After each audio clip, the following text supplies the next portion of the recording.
अस्सलाम वालेकुम। वालेकुम अस्सलाम। You're looking pretty and I like your purse. Thank you very much. Thank you. क्या क्लासी पर्सेस लेती हैं आप? लास्ट टाइम भी बहुत अच्छा लाई थी Exactly. और इस बार भी for sure. Thank you very तो much. आज हम बात करेंगे फंगल इन्फेक्शन के ऊपर। मुझे बताइए ये होता क्या है?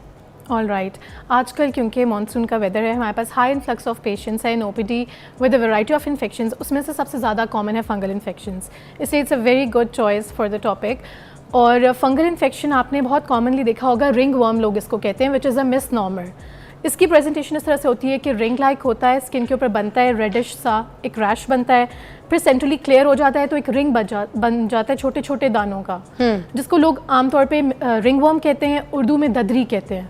ददरी, अच्छा ददरी, जी जी, that is the fungal infection. Okay, ringworm is a misnomer क्योंकि किसी वर्म के काटने से नहीं होता, वो गलत इस्तेलाह शुरू से इस्तेमाल हो रही है, but it is basically a fungal infection. ये ज्यादातर तो वो जो इधर उंगलियों के सेंटर में भी कुछ है ना, white itching skin. Exactly, you got there. बहुत सारी इसकी वैरायटीज़ हैं, टाइप्स हैं, बच्चों में, बड़ों में। बच्चों में बहुत कॉमनली आपने देखा होगा स्कैल्प पे यानी सर की जिल्द पे एक गोल ठप्पे की शक्ल में बाल गिरना शुरू हो जाते हैं, इन्फ्लेमेशन होती है, चिंग होती है, सेंट्रली ब्लैक ब्लैक डॉट्स बन जाते हैं, साथ ही बच्चों के कान के पीछे लम्प्स से बनना शुरू हो जाते हैं। हाय और ये बहुत हाईली कंटेजियस होते हैं फंगल इन्फेक्शंस, इसीलिए पॉइंट ऑफ कंसर्न है। ये बढ़ता है, फैलता है? ये बढ़ता है, फैलता है, एक से दूसरे को ट्रांसमिट होता है। हम सारा डिटेल में डिस्कस करेंगे, इसकी टाइप्स भी, इसकी ट्रांसमिशन भी, कॉजेज भी, एंड देन प्रिवेंटिव मेजर्स और थोड़ी बहुत ट्रीटमेंट। तो बताइए ना फिर फंगल इन्फेक्शन के जो एग्जाम है वो कौन कौन सी हैं? एग्जाम है, सबसे पहले अगर स्कैल्प पर है तो उसको टीनिया कैपिटस कहते हैं। मैं ज़्यादा मेडिकल टर्मिनोलॉजी नहीं यूज़ करना चाहूँगी बिकॉज ऑब्वियसली नहीं, व्हाई नॉट, बल्कि आजकल तो दौर है, आपको पता है, आप एजुकेट करेंगे तो लोग होंगे, वरना समझ नहीं आती लोगों को। आपका ही काम है, आप बताएं, खुल के बताएं। Thank you very much.